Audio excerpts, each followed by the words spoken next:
ফালাম ইউসাল্লাল আসরা হাত্তা গরাবাতিশ শামস। ওই মহিলা সাহাবা ডাক দিয়ে বলি, এমন সময়ে আমার নবী লম্বা ঘুম দিলেন, লম্বা সময় নিয়ে ওনার উপর ওহী নাজিল হচ্ছিল। এমন সময় ফালাম ইউসাল্লাল আসরা হাত্তা গরাবাতিশ শামস, সূর্য পশ্চিম দিকে হেলে গেছে, মাগরিবের সময় চলে এসেছে, কিন্তু হযরতে আলী রাদিয়াল্লাহু তাআলা আনহু আসরের নামাজ পড়তে পারে নাই। বলেন সুবহানাল্লাহ। আলী রাদিয়াল্লাহু তাআলা আনহু আসরের নামাজ পড়তে পারে নাই, আসরের নামাজ কাজা হয়ে গেল। হযরতে আলী যখন দেখলেন আসরের নামাজের ওয়াক্ত শেষ, মাগরিবের নামাজের ওয়াক্ত শুরু হয়ে গেছে, হযরতে মাওলা আলী তিনি নামাজটা কাজা হওয়ার কারণে কান্না শুরু করে দিলেন, কান্না শুরু করে দিলেন। অটোমেটিক্যালি ওনার চোখ দিয়ে বেয়ে বেয়ে পানিগুলি পড়তে লাগলো। বলেন সুবহানাল্লাহ। নবীর সাহাবী নামাজ কাজা হওয়ার কারণে কান্দে, আর আমরা হাসতে হাসতে সাহসটলের মধ্যে বসতে বসতে নামাজ কাজা হয়। ঠিক কিনা বলেন? জোরে বলেন মুসলমান, ঠিক কিনা? আরে নবীর সাহাবী আলী এক ওয়াক্ত নামাজ আমার নবীজি ওনার রানের মধ্যে মাথা মুবারক রাখার কারণে আমার নবীজিকে ডাক দেয় না। আবার ওই দিকে নামাজ কাজা হয়ে যাচ্ছে, নামাজের জন্য চোখ বেয়ে বেয়ে পানি পড়ছে। আল্লাহু আকবার। মাওলা আলী ওনার রানের মধ্যে আমার নবীজির মাথা মুবারক, অপর দিক দিয়ে নামাজ কাজা হয়ে যাচ্ছে, মাগরিবের ওয়াক্ত চলে এসেছে। আল্লাহর নবীর সাহাবী ওনার কোনোদিন নামাজ কাজা হয় নাই, নামাজে একত্র কাজা হয় নাই। এখন আজকে আমার নবীজি ওনার রান মুবারকের মধ্যে আরাম করছেন, বিশ্রাম করছেন। উনি ডাক দিতে পারছেন না, ইয়া রাসূলুল্লাহ আপনি একটু উঠেন, আমি নামাজ পড়বো। এই দুঃসাহস তিনি দেখাই নাই। হযরতে আলী নামাজ কাজা হয়ে যাওয়ার কারণে কান্না যখন শুরু করে দিলেন, কানতে কানতে একটা পর্যায়ে আমার নবীজির বদন মুবারকের মধ্যে, শরীর মুবারকের মধ্যে আলী রাদিয়াল্লাহু তাআলা আনহুর চোখের পানি পড়ে গেল। বলেন আল্লাহু আকবার। নবী আমার ঘুম থেকে জাগ্রত হয়ে বললেন, আলী, ও আলী তুমি কেন কান্দো রে আলী? কে তোমাকে মেরেছে, কে আঘাত করেছে? হযরতে আলী বলে, ইয়া রাসূলুল্লাহ, ইয়া হাবিবাল্লাহ, নবীজি আমাকে কেউ মারে নাই, কেউ আঘাত করে নাই, কেউ কিছু করে নাই গো নবী। নবী বলে, তাহলে তুমি কান্দো কেন রে আলী? কে তোমাকে আঘাত করলো? তুমি বলছো কেউ আঘাত করে নাই, তাহলে তুমি কান্দো কিসের জন্য? চোখ বেয়ে বেয়ে আমার উপর পানি পড়ে গেল। হযরতে আলী ডাক দিয়ে কই, ইয়া রাসূলুল্লাহ, নবীজি, ওগো মায়ার নবী, দয়াল নবীজি, যেদিন থেকে ইসলাম আমি গ্রহণ করেছি, দিনের মধ্যে দাখিল হয়েছি, ইয়া রাসূলুল্লাহ আপনি যেদিন থেকে বলেছেন ঈমান আনয়নের পরে নামাজ আদায় করতে হবে, ওই দিন থেকে আজকে পর্যন্ত আমার এক ওয়াক্ত নামাজ কাজা নাই। আল্লাহু আকবার বলেন। এরে আমার বন্ধু মাওলা আলী ডাক দিয়ে কই, ইয়া রাসূলুল্লাহ নবীজি ওই দিন থেকে আজকে পর্যন্ত আমার এক ওয়াক্ত নামাজ কাজা নাই। ইয়া রাসূলুল্লাহ নবীজি আজকে আপনি আমার রানের মধ্যে মাথা মুবারক রেখে আরাম করছেন, বিশ্রাম নিচ্ছেন। ইয়া রাসূলুল্লাহ অপর দিক দিয়ে আসরের ওয়াক্ত চলে গেছে, মাগরিবের ওয়াক্ত ঢুকে গেছে। ইয়া রাসূলুল্লাহ আমার নামাজ দিয়ে কাজা হয়ে গেল, এই জন্য আমার চোখ দিয়ে অটোমেটিক্যালি পানি গলে ঝরতেছে। আল্লাহু আকবার। নবীজি ডাক দিয়ে কই, আলী, ও আলী, তোমার নামাজ কাজা হয়ে যাচ্ছে, এই চিন্তায় এই টেনশনে তুমি কাঁদছো, কিন্তু তুমি আমাকে ডাক দাও নাই কেন রে আলী? ডাক দিলেই তো তুমি ওয়াক্ত মতো নামাজটা আদায় করে নিতে পারতা। আলী বলে, ইয়া রাসূলুল্লাহ নবীজি, ওগো আমার প্রাণের নবীজি। আল্লাহু আকবার। ইয়া রাসূলুল্লাহ আমি যদি আপনাকে ডাক দিতাম তাহলে আপনার ঘুমের মধ্যে, বিশ্রামের মধ্যে ব্যাঘাত ঘটতো, আপনার কষ্ট হতো গো নবী। আর আপনার যদি একটু কষ্ট হয়ে যায়, আমার আল্লাহ তাআলা বলেছেন কেউ যদি আমার হাবিবুল্লাহকে কথায় কাজে ইঙ্গিতে ইশারায় যে কোনো ভাবেই যদি একটু আমার নবীকে কষ্ট দিয়ে দেয়, আমার আল্লাহ কয় তার আমল নামার মধ্যে যত ভালো আমলগুলি আছে, যত নেক কাজগুলি আছে, পলকের ভিতরে আমার আল্লাহ তাআলা সকল নেকগুলিকে ধূলিসাৎ করে দিবি।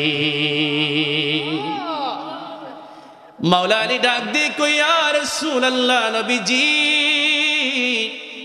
নামাজ যদি আমার এক ওয়াক্ত চলে যায়, আমি পরবর্তী ওয়াক্ততে আদায় করে নিতে পারবো গো নবী, কিন্তু আপনাকে ঘুম থেকে আপনার ঘুমকে আমি ভেঙে ফেলতে পারবো না, আপনাকে আমি কষ্ট দিয়ে দিতে পারবো না। আমার নবী কয় আলী, তোমার যে আসরের নামাজ কাজা হয়েছে, নামাজ পড়তে চাওনি। সুবহানাল্লাহ। দেখেন নবী কি কয়, নবী কয় আলী রে, যে ওয়াক্তের নামাজ তোমার কাজা হয়ে গেছে, এই নামাজ তুমি পড়তে চাও কিনা? আলী বলে ইয়া রাসূলুল্লাহ, অবশ্যই পড়তে চাই। আমার নবী কয় কাজা পড়তায় না আদা পড়তায়? আল্লাহু আকবার বলেন। কাজা পড়বা না আদা পড়বা? আলী কয় ইয়া রাসূলুল্লাহ, আজকে তো আর আসরের নামাজ আদা করা যাবে না, কাজাই পড়তে হবে। আমার নবী কয় না না না, কাজা পড়তে হবে না, তুমি বলো আদা করতে চাও কি চাও না? হযরত আলী বুঝে গেলেন কোন একটা কারিশমা লুকিয়ে আছে, আমার নবীজির কথার মধ্যে রহস্য লুকিয়ে আছে। আমার নবী কয় ইয়া রাসূলুল্লাহ, আপনার ইচ্ছা মর্জি অনুযায়ী আপনি যা ভালো মনে করেন তা করেন। আমার নবী তখন আসমা বিনতে উমাইস ডাক দিয়ে কয়, আমি দেখেছি পশ্চিম আকাশে সূর্য ডলে গেছে, মাগরিবের ওয়াক্ত শুরু হয়ে গেছে, কিন্তু আমার নবীজি সূর্যের দিকে একটু ইশারা করে আল্লাহর কাছে একটু দোয়া করলেন, আল্লাহুম্মা ইন্না আলিয়ান তুআতিকা ওয়া তুআতি রাসূলিকা ফারদুদ আলাইহিস শাম। একটু বড় করে আওয়াজ দিয়ে বলেন আল্লাহু আকবার। আমার নবীজি আসমানের দিকে সূর্যের দিকে হাত মোবারক উত্তোলন করে বলে আল্লাহর দরবারে ডাক দিলেন, মালিক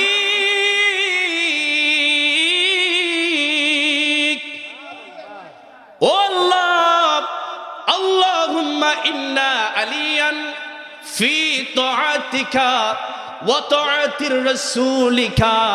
ও আল্লাহ, আপনার আলী যদি এতক্ষণ পর্যন্ত আপনার এবং আপনার হাবিবের অনুগত্যের মধ্যে থেকে থাকে, তাহলে আমি নবী আসমানের সূর্যকে ওর সূর্যের দিকে উত্তোলিত করে তোমার দরবারে আমি একটা অনুরোধ করছি, একটা প্রার্থনা করছি, আমার আলী যদি এতক্ষণ পর্যন্ত তোমার এবং তোমার হাবিবুল্লাহর অনুগত্যের মধ্যে সময় তিনি ব্যয় করে থাকেন, তাহলে ফারদুদ আলাইহিস শাম। মাওলাই করিম, আমি দুজাহানের বাদশাহ নবী, আমি আপনার কাছে একটা বিনয় রাখি, অনুরোধ রাখি, আপনি ডুবন্ত সূর্যটাকে আবার আসরের ওয়াক্ত এনে দেন। আমার নবীজি যখন তিনি এই প্রার্থনা জানালেন, বাবা এটা আমার মুখের কথা নয়, তাবরানী ইমাম তাবরানী রাহমাতুল্লাহি আলাইহি ওনার কিতাবের মধ্যে বলেছেন, বিদায় ওয়ান নিহায়ার ৬ষ্ঠতম খণ্ড ৮৩ নাম্বার পৃষ্ঠার মধ্যে হাদিসটা রয়েছে। বাবা আমার মুখের বানানো কোনো কথা নয়। আসমা বিনতে উমাইস বলে, যখন আমার নবীজি সূর্যের দিকে ইঙ্গিত করে আল্লাহর দরবারে প্রার্থনা করলেন, মালিক রে, আমার আলীর জন্য সূর্যটাকে আসরের ওয়াক্তে এনে দাও। আমার নবীর সাহাবা, মহিলা সাহাবা আসমা বিনতে উমাইস বলে, আমি দেখেছিলাম ফারাআইতুহা গরাবাত, আমি দেখেছিলাম সূর্যটা মাগরিবের ওয়াক্তে চলে গেছে, সূর্য ইতিমধ্যেই অস্ত হয়ে গেছে, কিন্তু আমার নবী যেই মাত্র আসমানের দিকে সূর্যের দিকে হাত মুবারক উত্তোলন করে আল্লাহর দরবারে যখন বললেন, এই সূর্যটাকে আল্লাহ তুমি আবার আসরের ওয়াক্তের মধ্যে ফিরাইয়া দাও, ফারাআইতুহা গরাবাত, আমি দেখলাম সূর্যটা যদিও অস্ত চলে এসেছে, ফারাআইতুহা তালাআত, আমার নবী ডাক দেওয়ার সাথে সাথে অস্ত্রমিত সূর্যটা আবার আসরের ওয়াক্তে চলে এসেছে। একটা আওয়াজ দিবেন আল্লাহু আকবার। তোমার ক্ষমতা চলে আসমানে শুধু জমিনে নয়। আরে তোমার ইশারায় মাগিরি বাবার উল্টায় আসর হয়, ঠিক কিনা বলেন? আরে তোমার মুজিজার কথা কি শেষ করিতে পারি? কে জোরে গাছের ডাল হয়ে যায়, কে জোরে গাছের দাঁড়ালো তোর বাড়ি। আমি তোমার ভিখারি, বলেন তোমার ভিখারি। আমরা তোমার ভিখারি রে আকা, তোমার ভিখারি। আল্লাহ সব কিছুর মালিক, আল্লাহ সব কি তুমি বন্টনকারী। আমরা তোমার ভিখারি, বলুন তোমার ভিখার। একটু আওয়াজ দিয়ে বলেন আল্লাহু আকবার। এ বন্ধু আমার, এই সূর্যটা যখন আবার আসরের ওয়াক্তে চলে এসেছে, আমার আপনার নবী শেরে খোদা আলী রাদিয়াল্লাহু তাআলা আনহুকে সঙ্গে নিয়ে নামাজ আদায় করলেন, আসরের নামাজ আদায় করলেন।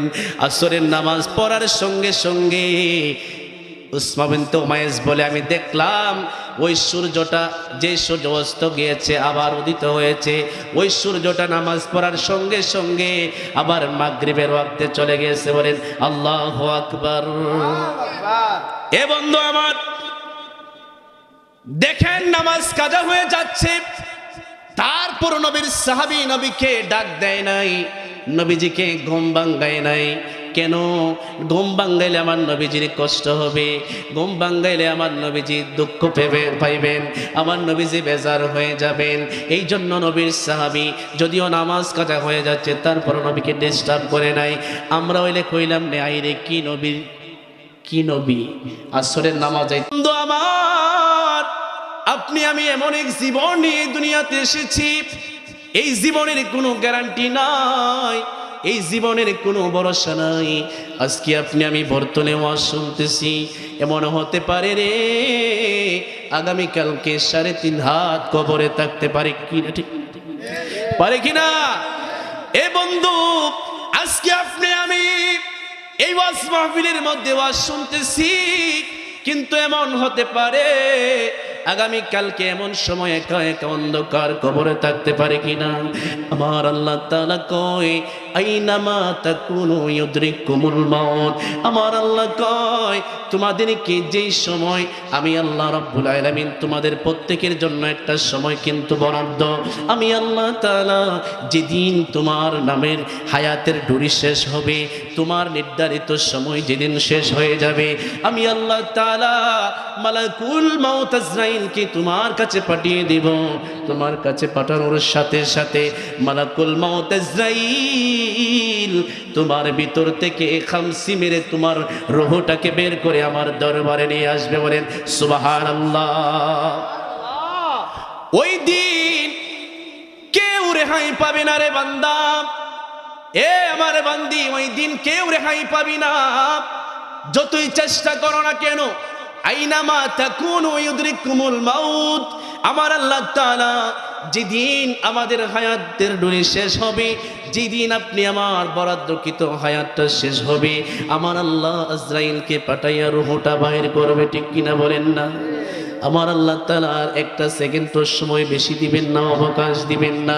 বন্ধুরে বন্ধু, একটু গভীর বন্দি চিন্তা করেন, আপনি আমি যে দুনিয়া থেকে চলে যাব, দুনিয়া থেকে কি নিয়ে যাব?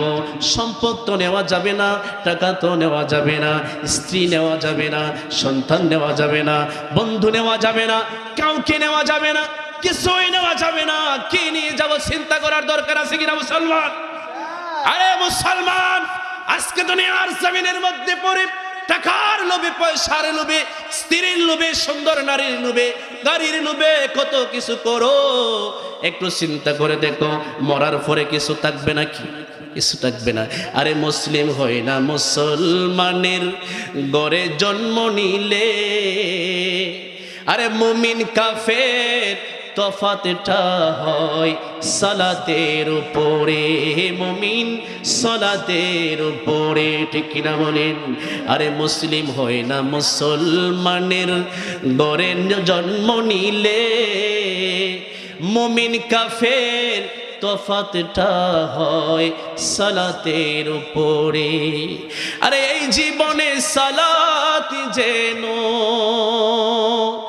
ও মুমিন, এই জীবনে সালাত যেন হয় না তোমার কাজা,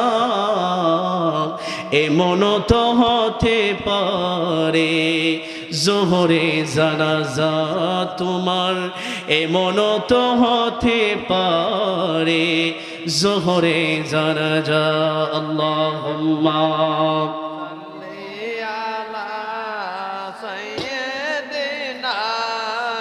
মাওলানা মুহাম্মদ ওয়া আলা আলি সাইয়্যিদিনা।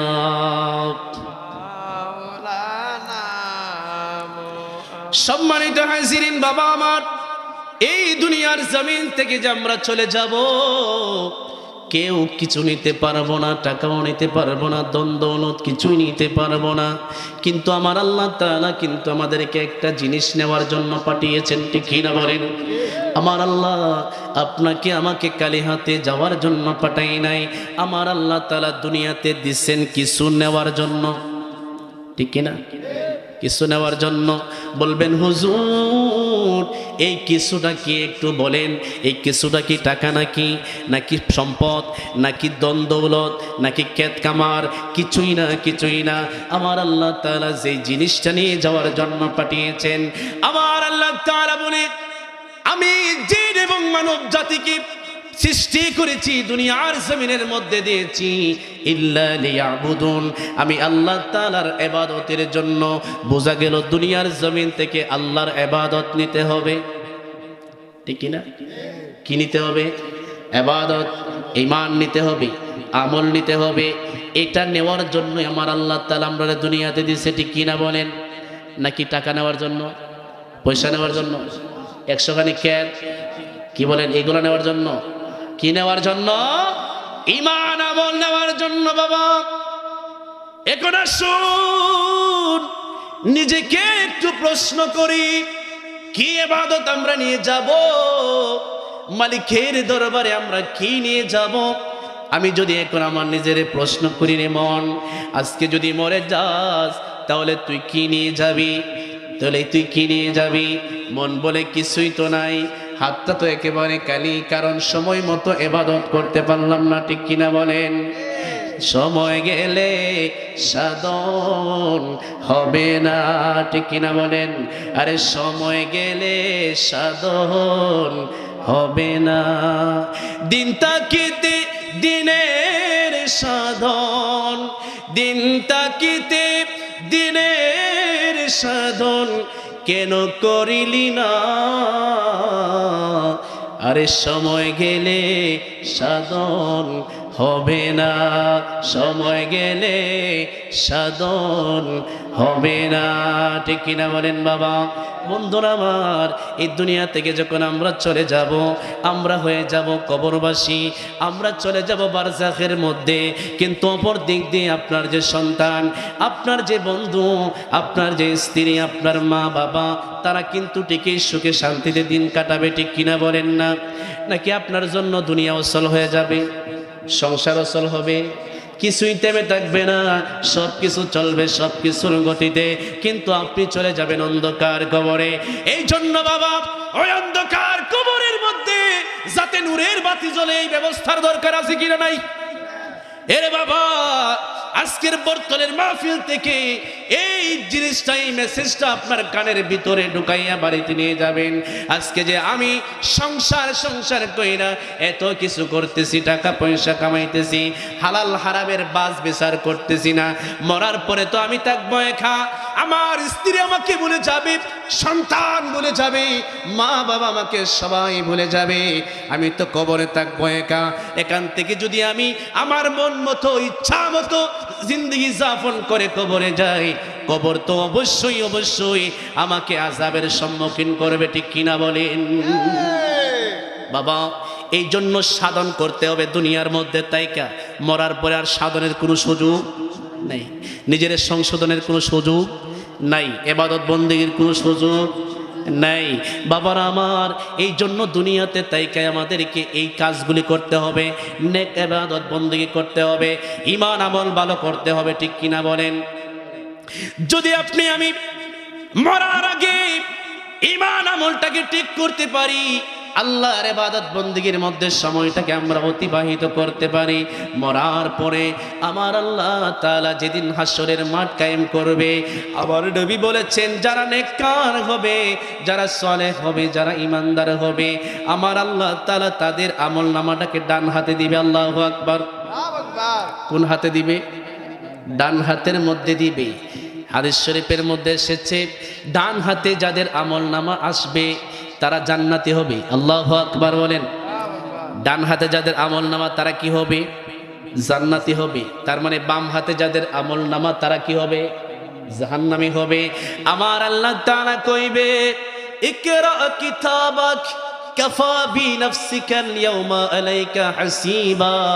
আমার আল্লাহ তাআলা ডাক দিয়ে বলবে তোমাদের হাতের মধ্যে আমলনামা দেওয়া হয়েছে, ইকরা কিতাবাক, তোমরা তোমাদের আমলনামাটাকে পাঠ করো, পড়ো।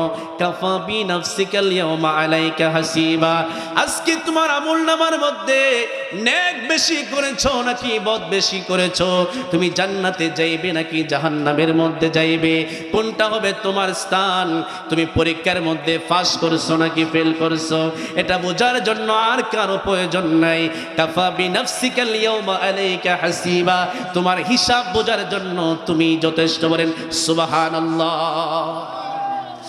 ভাইরা আমার, এই আমলনামাটা দেওয়ার পরে যারা দুনিয়ার জমিনে নেক কাজ করে গেছে তারা দেখবে নেক আমল তাদের এই আমলনামার মধ্যে ভেসে উঠেছে। তারা তো আনন্দ চিত্তে হাসি মুখে উল্লাস করতে থাকবে, আনন্দ করতে থাকবে। দেখবেন আপনাদের বর্তমানে যখন কোনো আমার বোনেরা ভাইয়েরা পরীক্ষার মধ্যে পাস করে, জিপিএ গোল্ডেন পায়, যখন ভালো মার্ক করে, ভালো মার্ক পেয়ে যখন তারা পাস করে, দেখবেন তাদের মনটা আনন্দে উল্লাসিত হয়, উদ্বেলিত হয়। কথা বলে ঠিক কিনা? আনন্দিত হয়, খুশি হয়, খুশির সুরে নাচতে শুরু করে দেয়।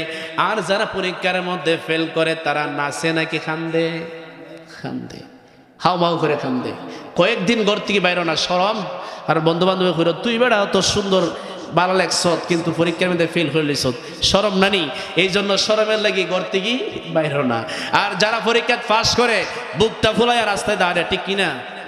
কয় বেটা আমি এমএ পাস, বেটা তুই আমার দ্বারা বুঝ্য জামাতিস। একটা বাবা শৈল আছে কিনা? নাই। কারণ কি? পরীক্ষার মধ্যে পাস করছে। ভাইরা আমার, আখিরাতের পরীক্ষা বড় পরীক্ষা। ওই পরীক্ষাতে যারা পাস করবে তারা তো আনন্দ করতে থাকবে, উল্লাস করতে থাকবে। আমলনামাটা যখন ডান হাতের মধ্যে আসবে, আমলনামা পড়ার সঙ্গে সঙ্গে তারা বুঝে ফেলবে তারা জান্নাতে চলে যাবে। তারা খুশি হবে, আনন্দিত হবে। আর প্রক্ষান্তরে যাদের বাম হাতের মধ্যে আমলনামাটা দেওয়া হবে, চিৎকার করে হাউমাউ করে শুধু চিল্লাবে আর বলবে আল্লাহ আরেকটা বারের জন্য দুনিয়ার জমিনে দেন। মাবুদ তোমার ইজ্জতের কসম কে বলে আল্লাহ আরেকটা বার যদি দুনিয়ার জমিনের মধ্যে দেন, আপনার ইবাদত ছাড়া আর একটা মুহূর্ত সময় অতিবাহিত করব না। বলে আল্লাহু আকবার। মালিক ডাক দিয়ে বলবে না, এ আমার বান্দা বান্দি আর দেওয়ার কোনো সুযোগ নাই। আমি আল্লাহ তাআলা দুনিয়াতে একবারে মানুষদেরকে পাঠাই, একটা বারেই মানুষদেরকে আমি প্রেরণ করার ব্যবস্থা করে রেখেছি। আর কোনোদিন তোমাদেরকে দুনিয়ার জমিনের মধ্যে দেওয়া হবে না। তোমরা দুনিয়ার জমিন থেকে যে কর্মগুলি করে এসেছো তোমরা এটাকে কিয়ামত পর্যন্ত ভোগ করো। কিয়ামত পর্যন্ত শুধু ভোগ করলে হবে না, খালিদিনা ফিহা, তোমরা একেবারে অনন্তকাল পর্যন্ত, অবধিকাল পর্যন্ত, যেই কালের কোনো শেষ নাই, যেই জিন্দেগির কোনো শেষ নাই, এই জিন্দেগিতে তোমরা যে কাজগুলি করে এসেছো ওই কাজের কর্মফল তোমরা ভোগ করতে থাকো। বলেন সুবহানাল্লাহ। জাহান্নামীরা তখন কান্না করবে, আল্লাহকে বলবে আল্লাহ সুযোগ দাও। আল্লাহ বলবে আর কোনো সুযোগ নেই, আর কোনো সুযোগ নাই। ভাইয়ের আমার কথা বলার ছিল অনেক, সময় যেহেতু সংক্ষেপ, আমার পরবর্তী বক্তা তিনি স্টেজে চলে এসেছেন, এই জন্য বসায় রেখে কথা বলা আসলে এটা ঠিক হবে না। আর আজকের যে ওয়েদার এটাও আমাদের অনুকূলে না। এজন্য আমি আমার আলোচনা এখানে শেষ করছি। আমি যে কথাগুলি আপনাদেরকে বোঝানোর চেষ্টা করেছি যে আমরা দুনিয়া থেকে চলে যাব, কিন্তু এই দুনিয়াতে আল্লাহ আমাদেরকে খালি হাতে দুনিয়া থেকে যাওয়ার জন্য প্রেরণ করে নাই। আল্লাহ প্রেরণ করছে ঈমান আমলকে শুদ্ধ করে, ঈমান আমল নিয়ে ইবাদত বন্দেগী নিয়ে কবরে যাওয়ার জন্য, ঠিক কি না? এই জিনিসটা বোঝাতে গিয়ে আমি সাহাবায়ে কেরামদেরকে টেনে এনেছি আপনাদেরকে দৃষ্টান্ত স্বরূপ বোঝানোর জন্য। আল্লাহর নবীর সাহাবীরা ইবাদতের জন্য এক ওয়াক্ত নামাজ ছুটে গেলে তারা কান্না করে, আর আমরা সারা জীবনও নামাজ না পড়লে কান্দি না, ঠিক কিনা বলেন? তাহলে বাবা আপনার কেমনে জান্নাতে যাইতাম? নবীর সাহাবায়ে কেরামদের জান্নাতে যাইতেন না, এক ওয়াক্ত নামাজ কাজার জন্য তিনি কান্না করে, হাউমাউ করে কান্না করে, চোখ দিয়ে পানি ঝরায়। আর আমরা সারা জিন্দগিতে নামাজ না পড়লো, চোখ দিয়ে পানি বেরো না। তো জান্নাতে কেমনে যাইতেন? কেমনে যাইতেন জান্নাতে? জান্নাতে যাইতে হইলে আল্লাহর কমান্ড তো মানতে হবে, আপনাকে নির্দেশনা আপনাকে মানতে হবে। আপনি কেমন করে পারেন? এখানে আল্লাহর ওলির মাজারের মধ্যে ওয়াজ মাহফিল হইতেছে, ঠিক কিনা বলেন? ওয়াজ মাহফিল কি বালা জিনিস নাকি খারাপ জিনিস? আল্লাহর ওলির দরবার কি মনে করেন সাধারণ কোনো দরবার? বলা হয়েছে নেগাহে ওলি মে ये तासीर देखी बदलती हजारों ने तकदीर देखी। আল্লাহর ওলিগণের দরবার সাধারণ দরবার না। আল্লাহর ওলির দরবারের মধ্যে সে আপনি যদি আল্লাহর ওলির নজরের মধ্যে, নেগাহের মধ্যে পড়ে যান, জালালউদ্দিন রুমি বলে আল্লাহর একজন সত্যিকার ওলির নেগাহে নজরের বদলতে, ফলকের ব্যবধানে আল্লাহ রাব্বুল আলামিন হাজার হাজার গুনাহগারদেরকে তাকদীর পরিবর্তন করে দিয়ে নেককারে পরিণত করে দেয়। আল্লাহু আকবার। এটাকে আপনি তামাশা মনে করলে চলবে না, ফাজদামি পাইছেন? এখানে আল্লাহর ওলির স্মরণে ওয়াজ মাহফিল হচ্ছে, আল্লাহ রাসূলের শানে এখানে মিলাদ শরীফ হচ্ছে, জিকির আজকার হচ্ছে, কিন্তু কিছু মানুষ আছে অপসংস্কৃতির মধ্যে লিপ্ত আছে। ঠিক যেই মুহূর্তে আমরা এই জায়গার মধ্যে বসে নেক কামানোর চেষ্টা করছি, ঠিক ওই মুহূর্তে আল্লাহর কিছু বান্দা তার অপকর্মের মধ্যে লিপ্ত আছে। আছে কিনা? নাই, আছে। তারা করুক তাদের কাজ, তাদেরকে আমরা কিছু বলার নাই। তবে এতটুকু বলতে পারি, আল্লাহ কিন্তু দুইটা জিনিস বানাইছে, একটা হচ্ছে জান্নাত আর একটা কি? জাহান্নাম। 8টা জান্নাত আল্লাহ রাব্বুল আলামিন বানিয়েছেন, 7টা দুজক বানিয়েছেন। এর বর্তমানের মুসলমান আপনি মনে রাখবেন, স্মরণ রাখবেন, 8টা জান্নাতে যেমন ভাবে আল্লাহ মুসলমানদেরকে, ইমানদারদেরকে স্থান দিবেন, ঠিক তদ্রুপভাবে 7টা জাহান্নামকেও কিন্তু আমার আল্লাহ রাব্বুল আলামিন জাহান্নামী দিয়ে ভরপুর করবে, ঠিক কিনা বলেন? নারে তাকবীর, আল্লাহু আকবার, নারে রিসালাত, ইয়া রাসূলুল্লাহ, আহলে সুন্নাত ওয়াল জিন্দাবাদ, জিন্দাবাদ। শুকরিয়া, আল্লাহুম্মা আমিন। ভাইরা, আমার নবী বলেছেন আল ইনসানু খরিসুম ফিমা মুনিয়া, মানুষ নিষিদ্ধ কাজের প্রতি আকর্ষণ বেশি। আপনি এখানে ওয়াজ করতেছেন, মানুষ আজকে কম। আপনি আরেকটা জিনিস করেন, ইতেও লাগতো না, এত সুন্দর সাউন্ডেও লাগতো না, একটা কোনো মত একটা বেলার 2টা লাইন নেয়া ওই জায়গাটার মধ্যে একটা দেয়া দিন, দেখবেন এখানে যারা আছে, আমার বিশ্বাস আপনারা ওইটা দেখতেন না, কিন্তু ঘুম থেকে উঠটা গানের মধ্যে ওইয়া পাবলিক আছে কিনা নাই বলেন? আর জোরে বলে আছে কিনা নাই? আরে ওয়াজের মধ্যে আইলে আপনার আমল নামার মধ্যে সব লিখবে কে? আল্লাহ। গানের মধ্যে গেলে সবই বনি।